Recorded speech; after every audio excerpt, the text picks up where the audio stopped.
আপনি কি ভয় পান হঠাৎ করে আপনার অ্যামাজন অ্যাকাউন্ট সাসপেন্ড হয়ে যেতে পারে? অনেক সেলার অনেক ভালো সেলস করার পরও শুধুমাত্র পলিসি ভায়োলেশনের কারণে অ্যাকাউন্ট নষ্ট করে ফেলে।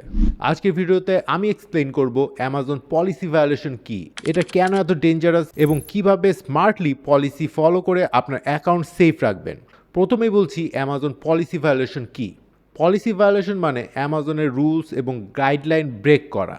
অ্যামাজন কাস্টমার এক্সপিরিয়েন্সকে খুবই সিরিয়াসলি নেয়, তাই কেউ যদি পলিসি ভায়োলেশন করে তাহলে অ্যামাজন ওয়ার্নিং দিতে পারে, লিস্টিং রিমুভ করতে পারে, এমনকি অ্যাকাউন্ট সাসপেন্ডও করতে পারে। সিম্পলভাবে বললে অ্যামাজনের পলিসি না মানলেই সেটা পলিসি ভায়োলেশনের মধ্যে পড়ে।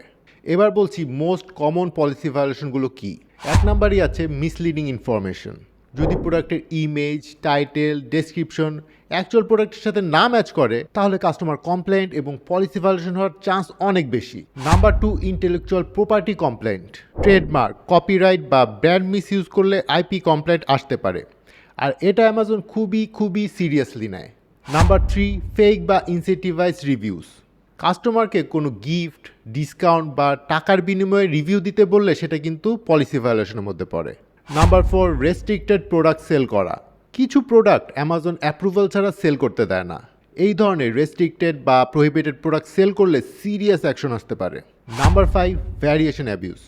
আনরিলেটেড প্রোডাক্ট একই ভ্যারিয়েশন ফ্যামিলিতে অ্যাড করাও পলিসি ভায়োলেশন। এবার বলছি পলিসি ভায়োলেশন কেন এত ডেঞ্জারাস। কারণ পলিসি ভায়োলেশন হলে আপনার লিস্টিং রিমুভ হতে পারে, পিপিসি ক্যাম্পেইন স্টপ হয়ে যেতে পারে, অ্যাকাউন্ট হেলথ ড্যামেজ হয়, ফান্ডস হোল্ড হতে পারে এবং ওয়ার্স্ট কেস অ্যাকাউন্ট সাসপেন্ড হতে পারে। মানে আপনার পুরো অ্যামাজন বিজনেসটাই রিস্কের মধ্যে পড়ে যায়। এবার বলছি পলিসি ভায়োলেশন অ্যাভয়েড করে বেস্ট প্র্যাকটিসগুলো কী কী। নাম্বার 1, অ্যামাজনের পলিসি গাইডলাইন রেগুলারলি পড়ুন। অ্যামাজন প্রায় পলিসি আপডেট করে, তাই সেলার সেন্টারের পলিসি সেকশনটা রেগুলারলি চেক করা দরকার। নাম্বার 2, অ্যাকুরেট লিস্টিং তৈরি করুন।